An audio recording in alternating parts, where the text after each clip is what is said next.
హనుమంతుడు నమస్కరిస్తూ అన్నాడు, ప్రభూ, నా ఆనందానికి అవధులే లేవు.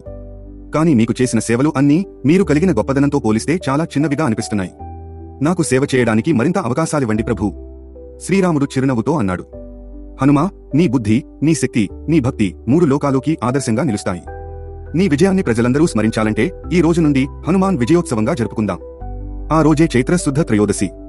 అప్పటి నుండి ఆ రోజు హనుమాన్ విజయోత్సవంగా పూజలు జరుగుతున్నాయి. ప్రజలు హనుమంతునికి ప్రత్యేక పూజలు చేస్తారు, హనుమాన్ చాలీసా పఠిస్తారు, వారి జీవితాల్లోని అడ్డంకులు తొలగించుకోవాలని ప్రార్థిస్తారు. ఒకసారి అయోధ్యలో శ్రీరాముని జన్మదినం సందర్భంగా పెద్ద ఉత్సవాలు జరుగుతున్నాయి. ప్రజలు ఉత్సాహంగా ఆలయాలను అలంకరించారు. రామనామంతో మారుమోగుతోంది అయోధ్య నగరం. ఒక చిన్న బాలుడు ధనుష్ తండ్రితో కలిసి శ్రీరాముని ఆలయానికి వెళ్లాడు. అక్కడ ప్రతి ఒక్కరూ శ్రీరాముడి పూజలో నిమగ్నమై ఉన్నారు.